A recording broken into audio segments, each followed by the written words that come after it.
Howdy, Possum Patty and the Soggy Bottom Bunch here. Valentine visitors right up front. Hello, hello, they're saying. Little Pixie there. No Coco yet. Maybe later, maybe later. I was just grabbing this book. This is a gorgeous book. Robert Bateman. This was gifted to me, yeah. And he was a wildlife painter.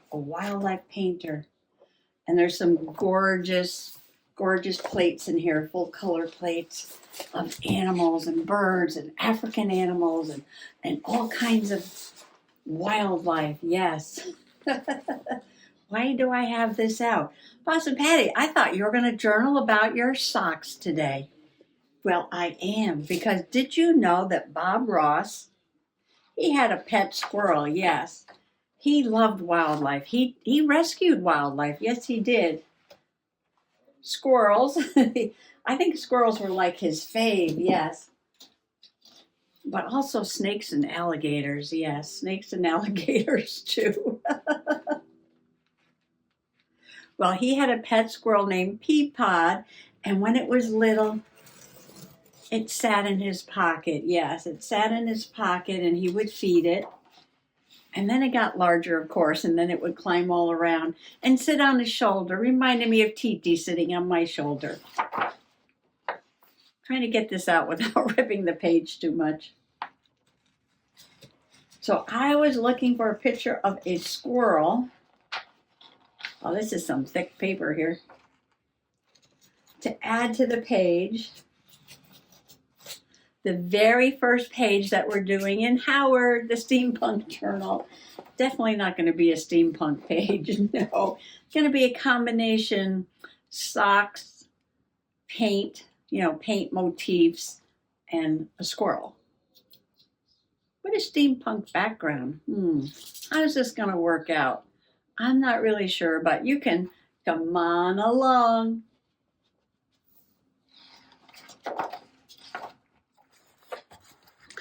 Howdy, Howard. H is for Howard. Okay. Now, it was suggested that I could find a B or an R and journal on that page or next to the letter. I'm not sure I want to save all these images as letters, though. I might want to save like part of the image is just a steampunk background. But I don't want to be, if I start looking for letters, then I'll go down a rabbit hole. Yes, I will, because that's the way I am. That's the way I am. I'll start looking for things that begin with the letters and everything has to be all matchy-matchy. And yeah, it was a great suggestion. I loved it. I almost want to go with it, but I think I'm going to step back from that idea. Yeah. I think I'm going to step back from that idea. And I think even though I have a bunch of other things I want to journal about, I'm going to start here. So this will not be in chronological order. No. I cut that little squirrel out so he would make a tuck. And I'm going to make a paint palette and put a picture of my socks on the back, a little bit of journaling. Oh, I do have this too. But I thought I want to put a background on here. I don't need these words, Steampunk City, no. I can cover that up. So I'm looking at some painty papers. I pulled these out. And these I made a couple years ago in the summertime, and I laid these ferns on here, and I was just spraying and splashing and having a grand old time outside. And this is just, that brown packaging paper, yeah. The brown paper that they wrap things up or they put in packaging or, kind of thin. Look at this. Colors on here, the gold and the turquoise and the black. I had a bunch of these, using them up as I go along. So I pulled out one of the prints that I liked with the oak leaf. Oh, put these down. And it's got a lot of purple on it. So I'm thinking that I want to cover the page with this gorgeous painty paper. Super fun. You can see the ferns there. But I want to add this in the center. So this is like a border around this. Cut this down so I can see the oak leaf. And then put Peapod the squirrel here. Like that. And then make a palette to put the picture of my socks on. A little bit of journaling. Oh, I do have this too. And then put a little strip coming down with watercolor paper. And paint some happy little trees on it. Yeah. This is advanced journaling. Yes, last night I did beginner journaling. This is going to be very involved. Yeah, but that's okay. Let's see how far we get. Take it one step at a time. Nothing is too hard if you break it down into steps, okay? Step 1. We want a fun background. So this is cut very, very unevenly. So I need to cut it even so I can get it against that paper there.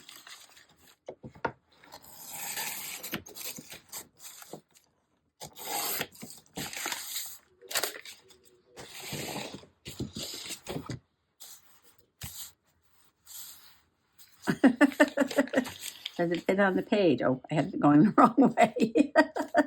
Okay, there we go. There we go. Just like that. Okay, now, this is thin, but this is shiny. Hopefully the glue stick will work. Oh, I didn't wear my steampunk hat. I have to work on this, don't I? Now that we're journaling in the Howard.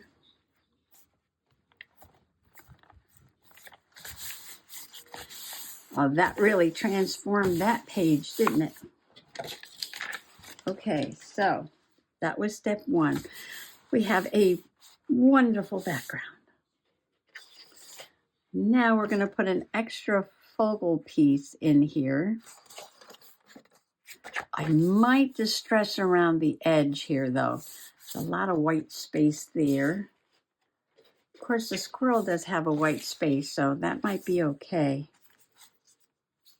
So we're going to take a little bit off. And I'm not going to have it even all around. I'm going to have a wider strip at the top and the bottom, thinner on the sides. So if I put this here, and then I've got Bob up there, and I'm going to make some happy trees here. I might put that right at the edge like that. And this will be a tuck, and the palette will go in there. Okay. So next step. All right, that should hold it down. Double whammy glue.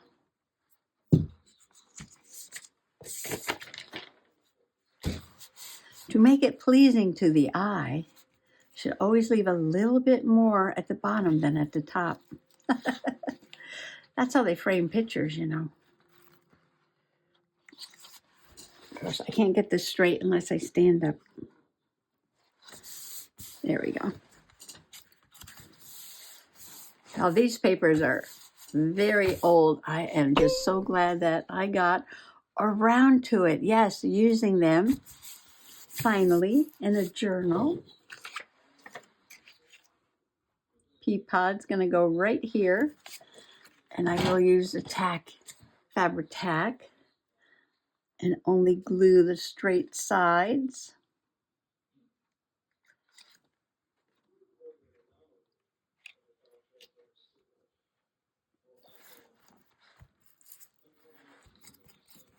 I could move them down a little bit, right?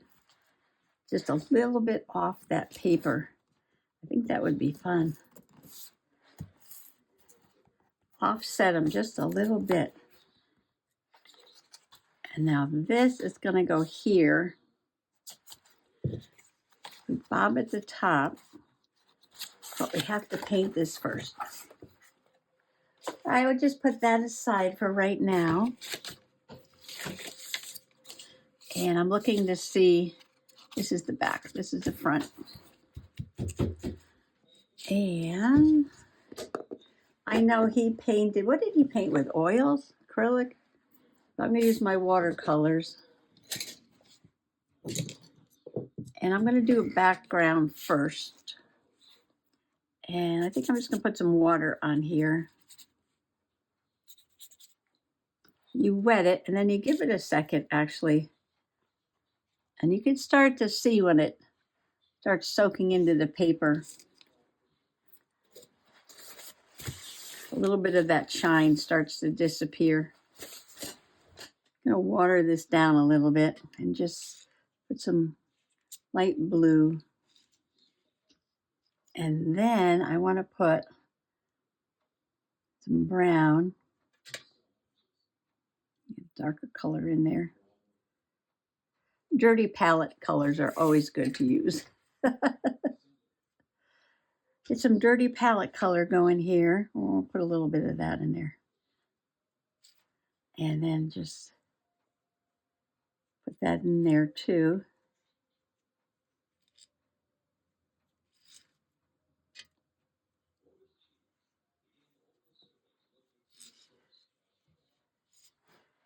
Like that. Okay, that's the background. See how simple that was? Wish I put a little there. No. Leave it exactly the way it is. And I'm going to dry it off.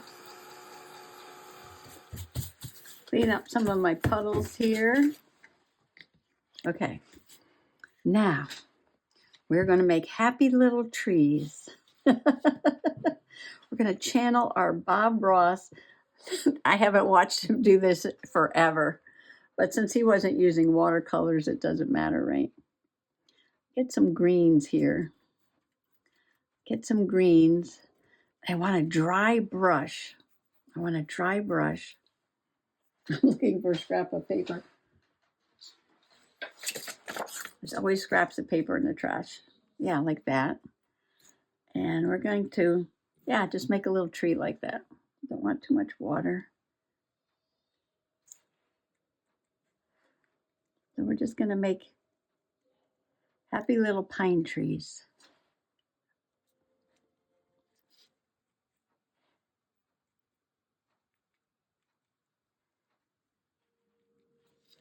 Happy little trees. We're making happy little trees. Happy little trees. Happy little trees.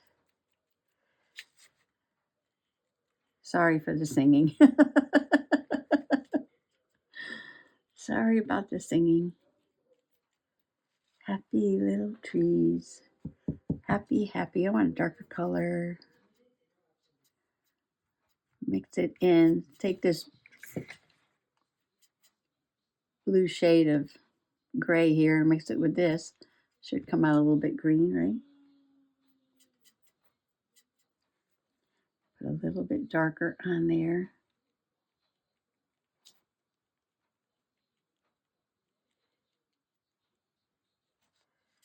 Happy little trees. Happy little trees. Possum Patty, you're singing again. He was amazing. You watch Bob Ross, man, he'd just take that paintbrush and go, ch-ch-ch-ch. And it's like, oh, that looks like a tree. That looks like a cabin. That looks like water. He's quite amazing to watch. I should watch some of those old episodes, yes. Okay, we're doing like a pine forest here, yeah. These are pine trees. These are pine trees. Happy little pine trees. Happy little pine trees. I'm going to the other side of the dirty palette over here. And just putting a little A little darker under where the trees are. I love to play and have a good time. Well, happy little trees. I think it needs little definition in the center there.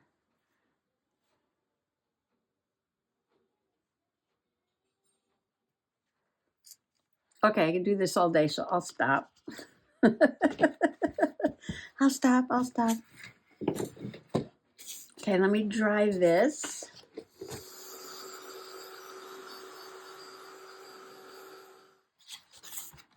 Happy, happy, happy. Ooh, is Bob gonna cover up the top of those trees? Let's see, yes. See his happy trees right there? You can see his happy trees right there. So I can come down here. Let's see. I can do 2 sets of trees. 2 sets of trees. Do I want those 2? Yes, I like those 2. These 2. I think I'm going to go with these 2. So I'm going to cut this. Where? Where am I going to cut this? I'm going to cut this right there. Right there. Right there. Right there.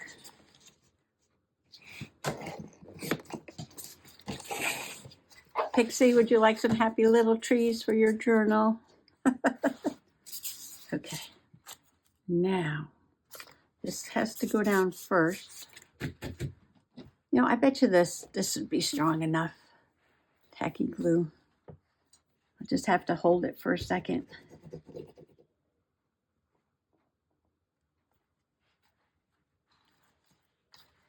Stay down.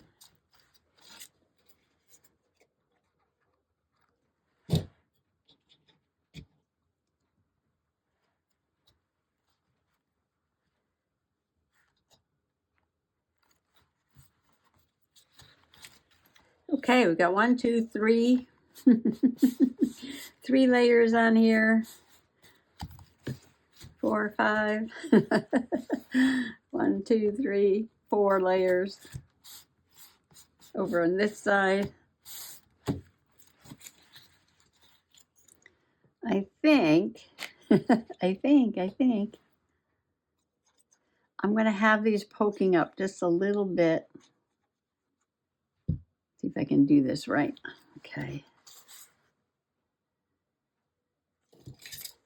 Trim this off.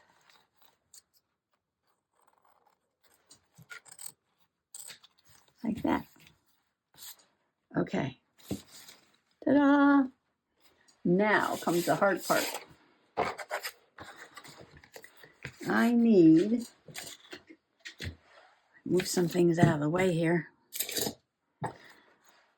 I need a paint palette that is going to be big enough to put my picture on, but fit in this little squirrel tuck over here, this little pea pod tuck right there. And I'm just going to freehand sketch something. Yeah. Doesn't have to be perfect. It only needs to be possum perfect, which is slightly wonky. Okay. Let's see. Paint palette. Got a place you put your thumb. Sort of roundy, ovally, roundy, right? Like that. I just need something big enough for the picture to go in. The paint palette on. If there's a paint palette on the socks, you can't see that one very well.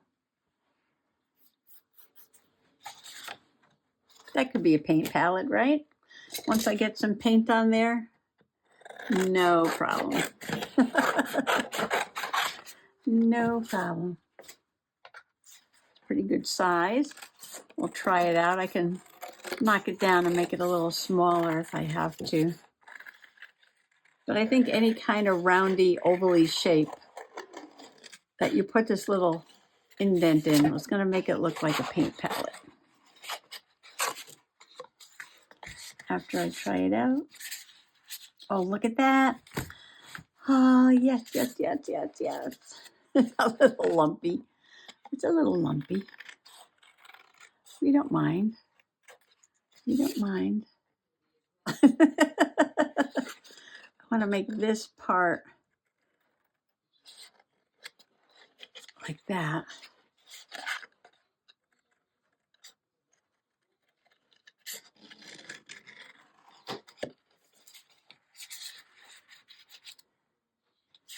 Okay, now remove the book, and where'd I put the eraser? Right there.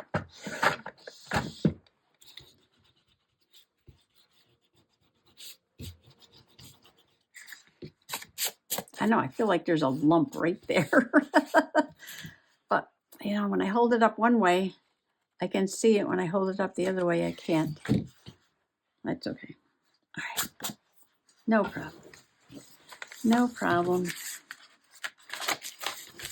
I think I'm going to paint the base of the palette like that tannish color. And then I'm going to dry it. And where's my water?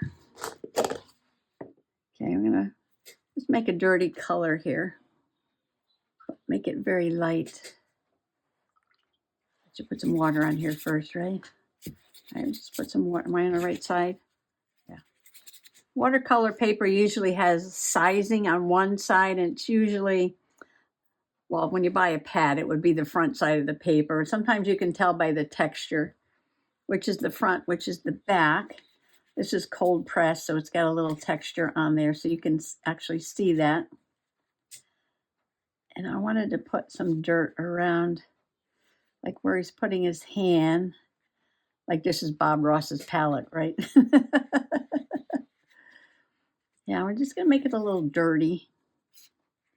Because he's been using this palette for a long time. Yes, he has. Many of his TV shows. Like that. Well, maybe even I can do this along the edge, right? Just using my dirty palette color.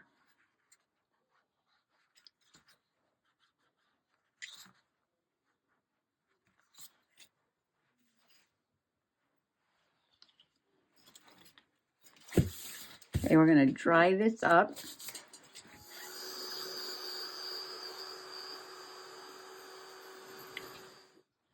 Now I'm going to put a couple of colorful paint blobs. All right, we painted happy little trees. We definitely need some green. Definitely need some green. Let's make a dark green here.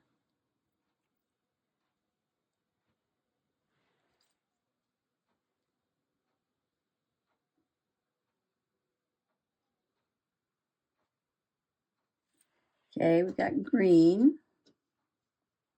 We did a blue sky, so let's put some blue on here. Oh, I don't know what order he puts his palette in. I could have looked that up. But everybody does their palette a little differently.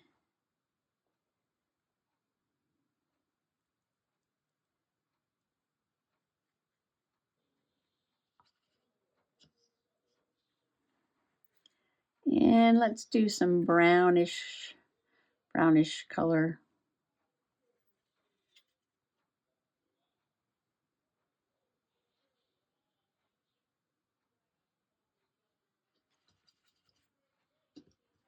And let's see. How about a red? I don't know, some kind of red orangey.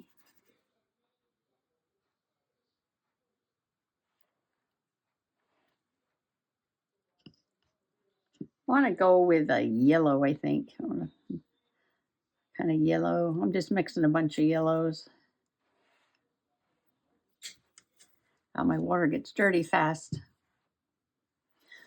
A lot of people have 2 buckets of water, and one they clean their brush in, and then the other one they dip into when they want some fresh, clean water to, to get their colors. I'll have to get another Italian Tupperware tub, I guess, to do that. I don't have another one right now. I'm just going to put a little darker color around the edge. Give it a three-dimensional effect. I should have done this when I was painting it, not afterwards.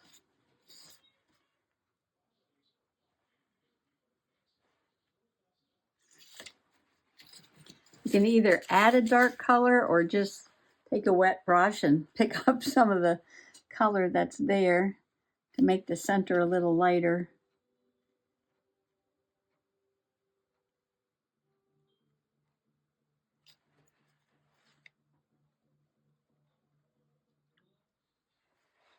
Lift a little bit of the green also. Looks too solid to me. And there's nothing wrong with solid if that's your style. No. Some people love that flat, solid look. Me, I'm always blending colors, I know. Oh, there's the mourning dove already.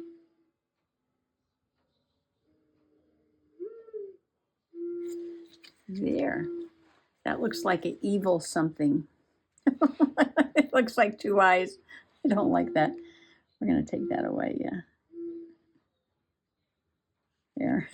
I didn't like that, no. Okay. All right, we have a palette. Ooh. Should I color around the edge on the back? Some of that dirty color there on the back. Just so it's not all white.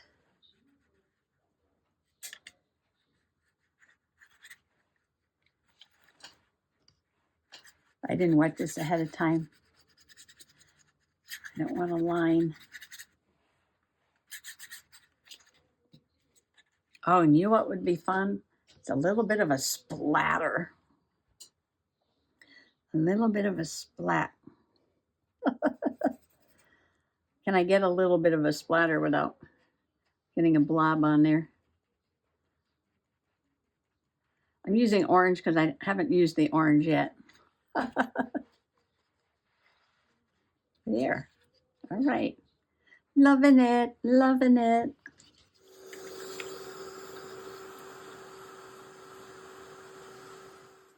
And here's Bob's palette with his paint all ready to paint his landscape. And on the back, I have my Bob socks. I found Bob Ross socks at the Dollar Tree. Bought them for inspiration, February 2025. I'm just waiting for this glaze pen to dry a little bit. It takes just a second. It's a dimensional gel pen from Sakura Glaze. And before we finish this up, Yepers, I will have one of my happy little tree mints. Yes, I will.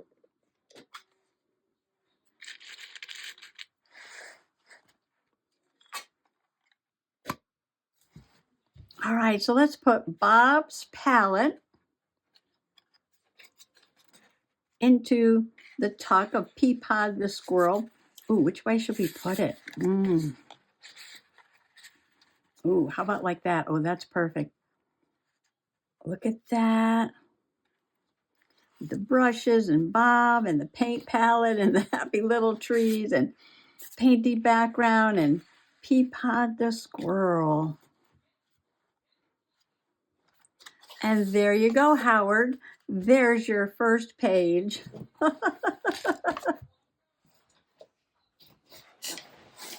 Well, maybe one of these days we'll get Howard to smile. I thought maybe happy little trees would make him smile. They're making me smile. Well, I had so much fun doing the first page in Howard. Yes, I did. I'm so happy it could be an artsy page. Yes, an artsy page. Did you make some happy little trees? Are you going to try happy little trees?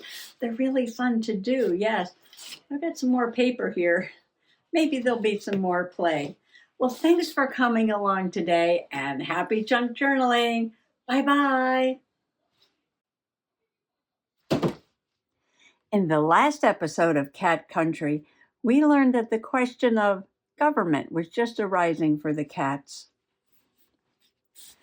At the town hall, there were innumerable problems to be sorted out. Most of the ordinary day-to-day work was going on quite well.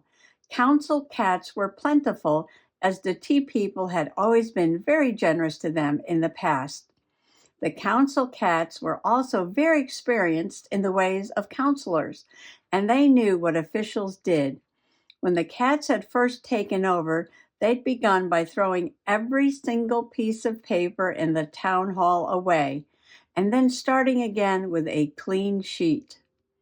Then Leader Cat had said, no one can look it up in the files to see if that's the way they did things before. We'll have to decide what's the right way ourselves. Leader Cat was a wise cat, and no wonder they listened to him. His answers were always so simple. It was cars and traffic that caused them the biggest worry. It was the one thing none of the cats really knew much about. The garage cats were, of course, consulted, but it turned out that looking and observing hadn't been quite enough. Car Cat put it very briefly and well. We know how they work. We can mend them. We know how to fill them up. We know everything about them. But there's only me and a handful of others who can drive them as yet. What about the buses then? Said Clerk Cat. We've got to get everyone to work and the kids to school. We'll worry about school later, said School Cat.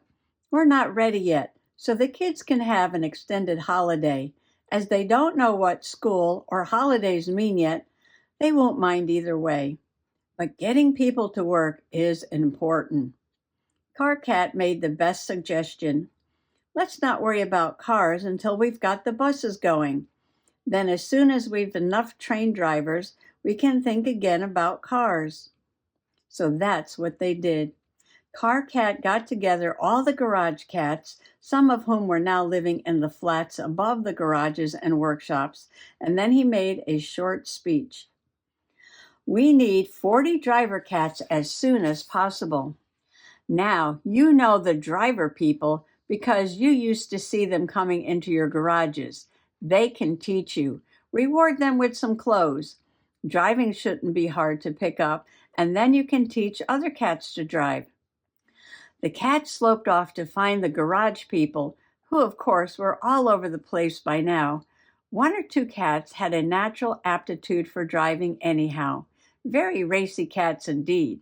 So in next to no time, there were a few more cats driving, and they started on the buses.